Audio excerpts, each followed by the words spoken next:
Why, hello, hi, it was me, it was I, small town Didi, you're in these year very internet, and Akastracha, I'm back, hello, yalla. Melo, you know, Melo's our broken clock, except she's not really our broken clock, she's more right than she is wrong. It's just sometimes when she's wrong, she really she puts a foot on it. Yeah, it's interesting, it's great for content.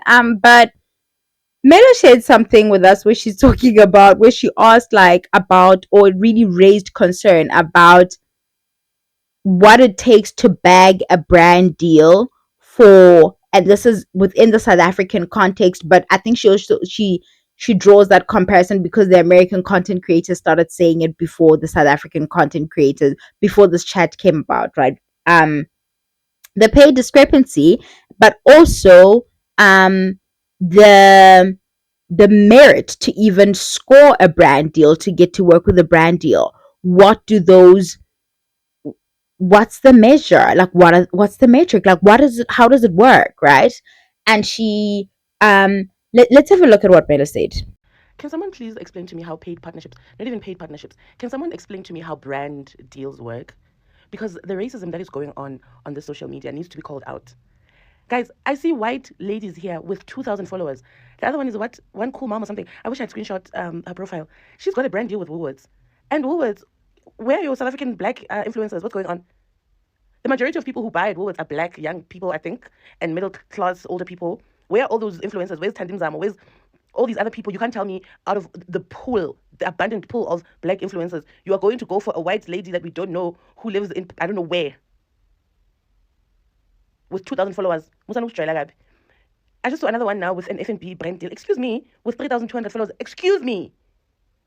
And let me tell you something. I know the money involved there is more than what our mainstream known black influencers get. So what's going on? What's going on? Do you want us to call you out? What's going to happen? What do you want to happen?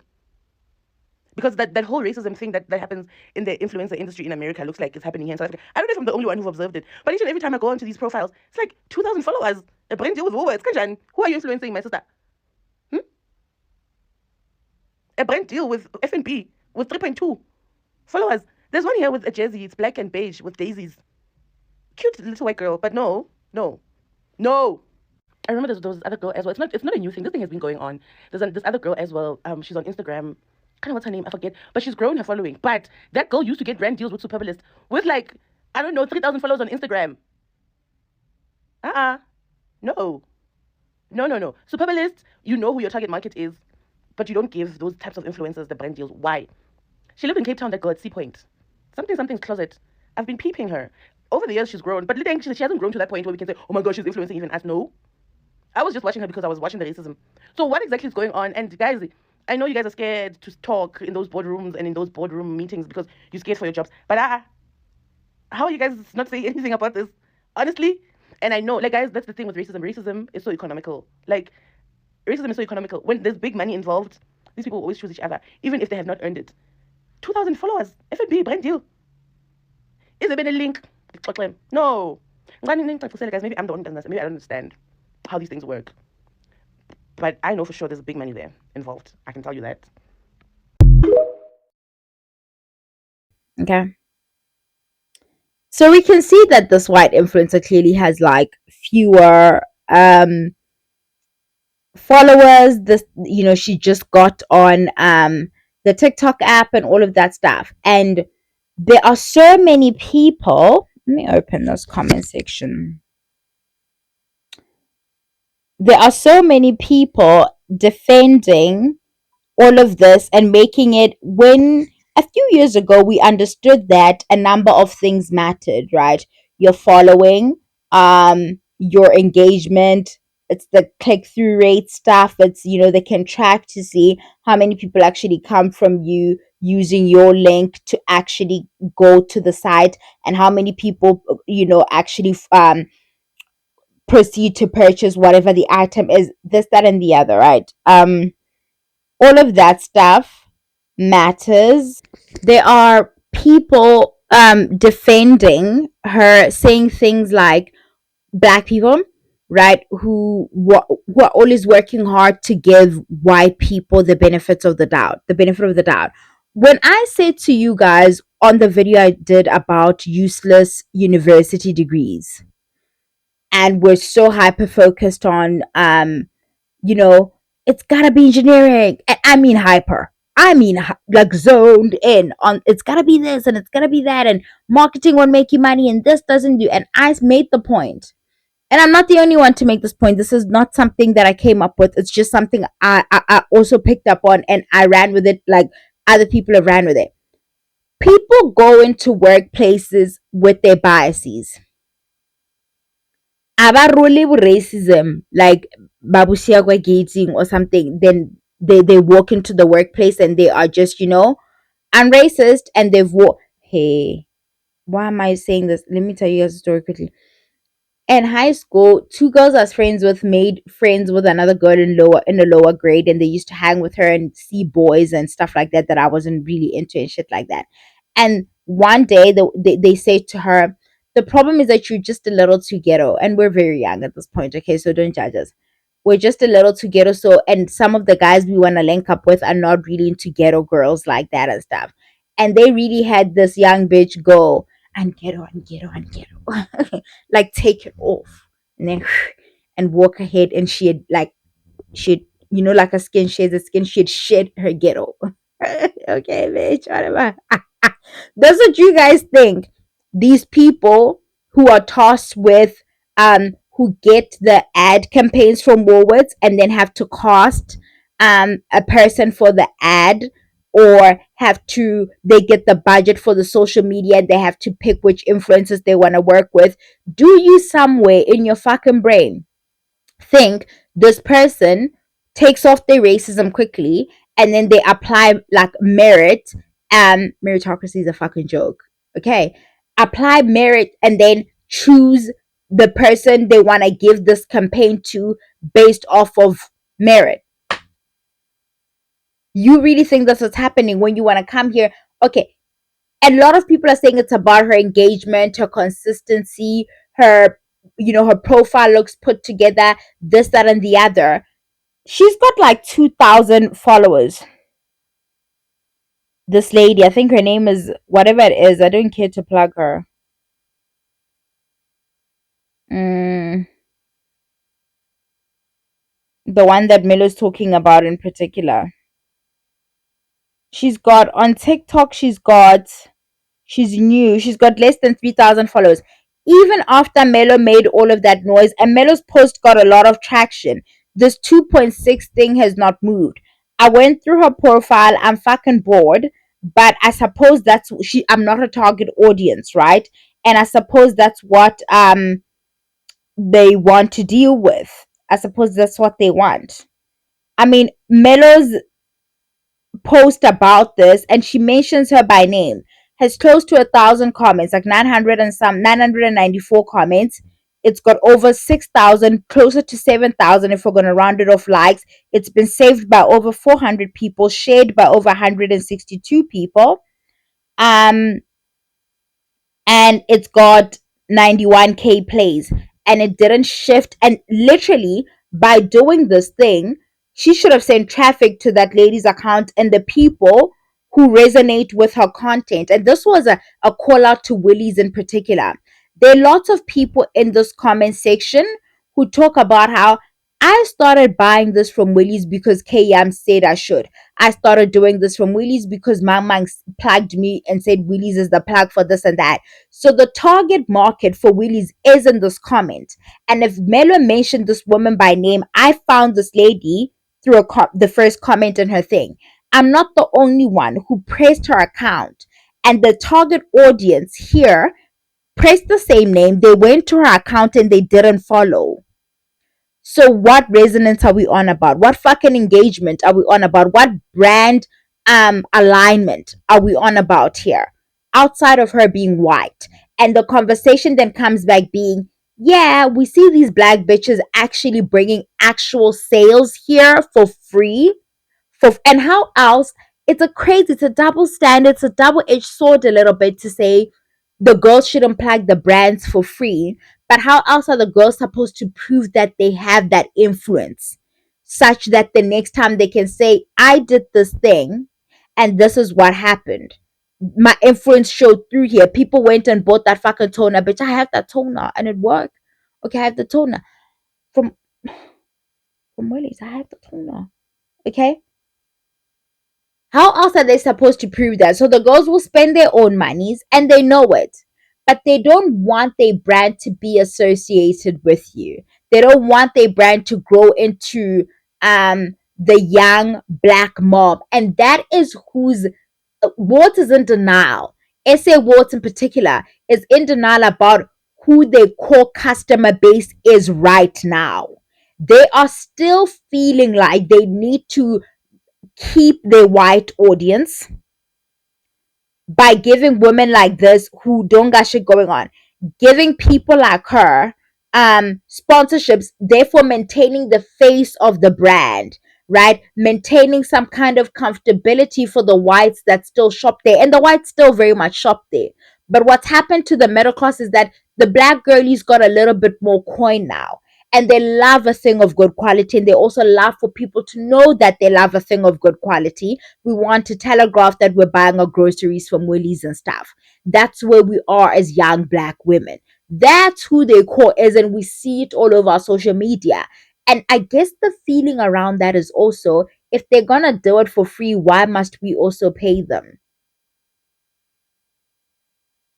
It's a very dangerous thing, and it's a outside of the influencing thing, right?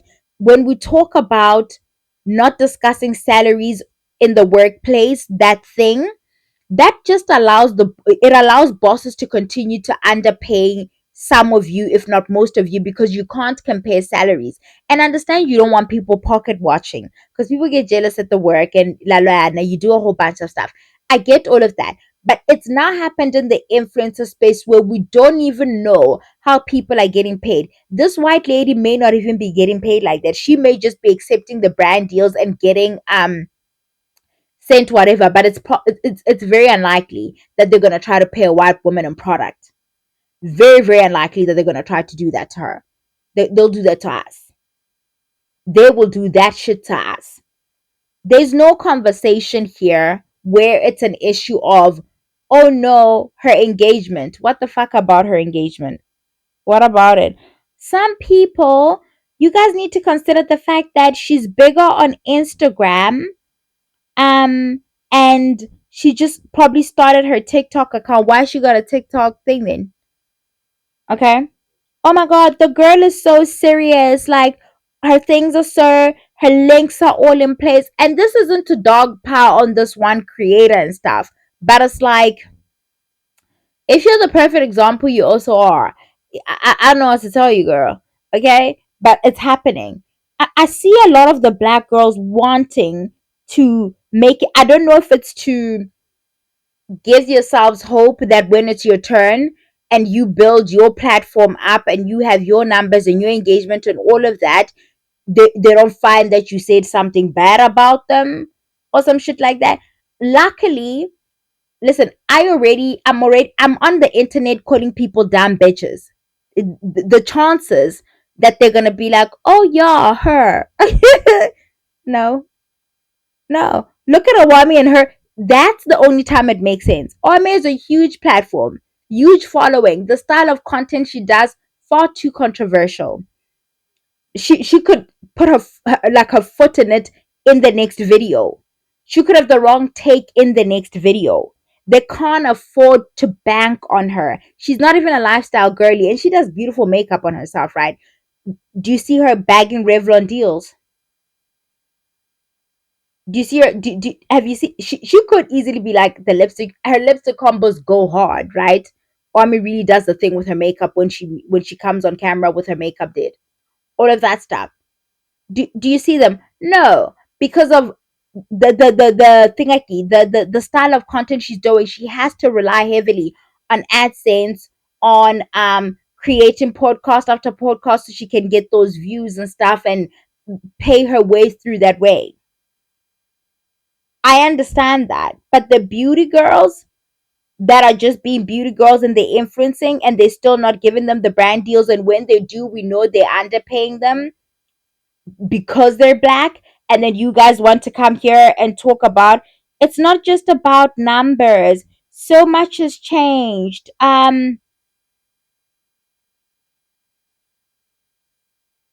saying your observations are incorrect, but a brand deal has very little to do with the number of followers you have.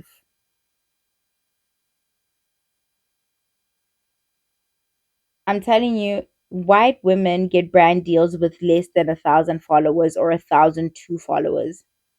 You could build your platform up all you like. You could have people every day asking you for advice on this and that, and you plugging them, and your plugs being legit from experience, from trial and error, all of that stuff. And it will be so. Okay, if that's the case, then tell us, empower us, right? Tell us what it actually takes so that we work on that. Y'all said it's engagement. We got the engagement up. People are in our comments saying, oh my God, thanks, bestie. Coming back weeks later, I tried this. You were so right. We've done that. We've done that. Miller then asks her, okay, they have to do with what then? Skin color. Then she says, no, they look at engagement rates. They love that one. Target audience, demographics, audience credibility, CPC, CPV. I've no, it's the conversion rate, and so many of the criteria depending on the brand's ROI on the campaign. For example, they could use an influencer with a big following purely for awareness and smaller influencer with credible audience for conversion. I feel like white women get put on these things to maintain the look of the brand. They still want the face of it to be white because whiteness is still aspirational and they would always rather be associated with it, even if that's not what's bringing money in the store. In the town that I live in, the line snakes. I was in town December. The line was snaking, black faces snaking. I'm talking the clothing section, the food section. Jan came around, the line snaking again with the young black moms going to get workmates for their little kids, making sure they get their kids the little quarters, the little brookies for their little bellies. They were there. The lines were snaking, all black faces. I don't see not one goddamn fucking mariki on there. And you want to tell me about conversion? Converting fucking what? Let's talk about burrito fruit. I'm sick of this. I gotta go. Burrito fruit had a yo. Hey guys, yo FOMO Lydia like this. FOMO. It's what I gotta watch it. Yeah, I thought it was funny. I'm so sorry. I know it's because I've been sober for a few months, so I think it's funny. Listen, some of your concerns with Brita fruit may have been legit, but mostly you're just mad you won at the party. Like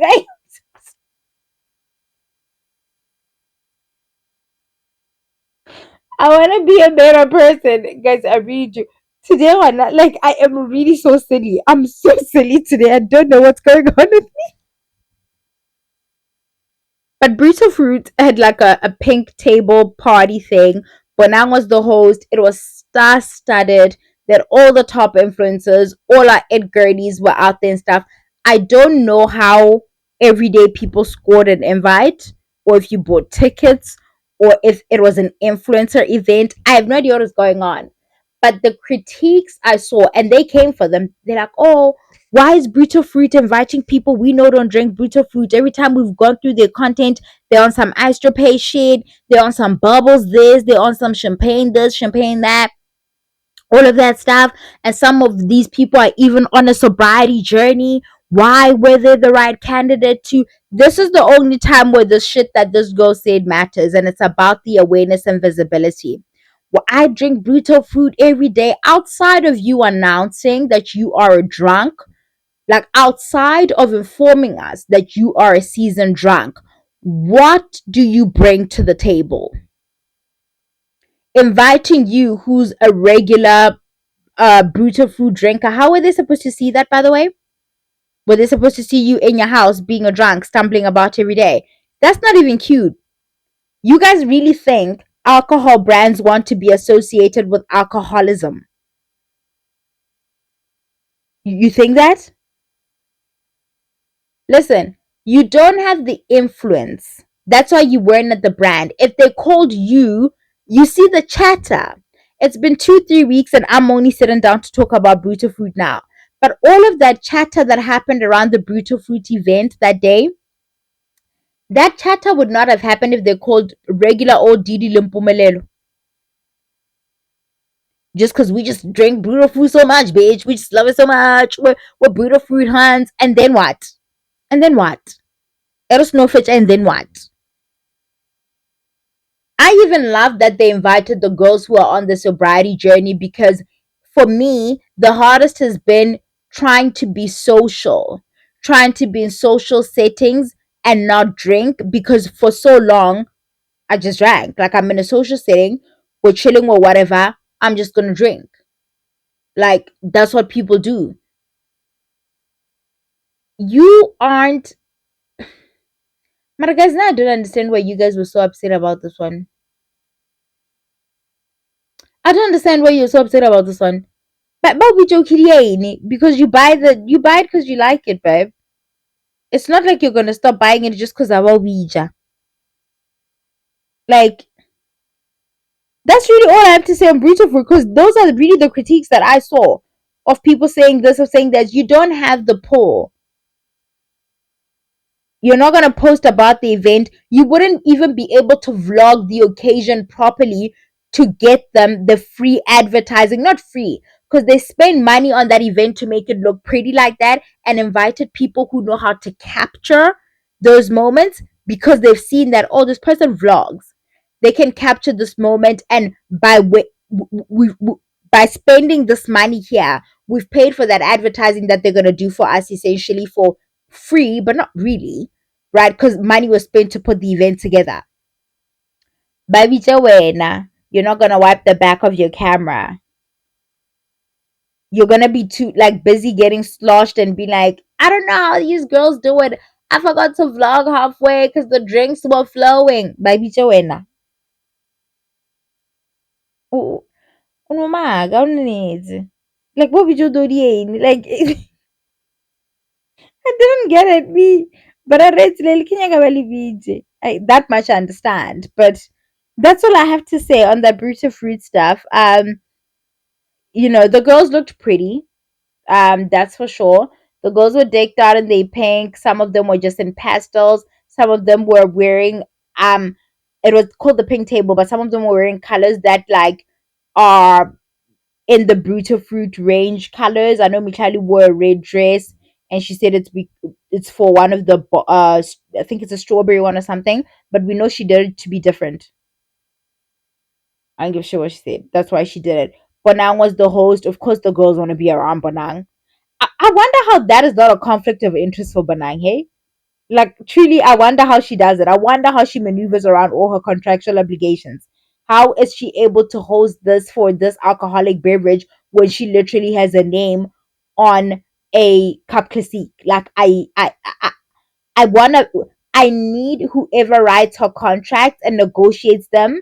I need that person for when my shit comes together, which I don't know when, because again, I be calling people dance and dumb bitches. So how's that gonna happen? Guys, yes, next year, and yes, I'm giving myself that much time. I'm gonna stop swearing. I'm just gonna cut it out. Don't get excited. I've been saying this for a few years. Okay? With all of our struggles, this is mine. You keep going back to your losers, bussy so and maybe I cuss a little too much. Bye, Yella.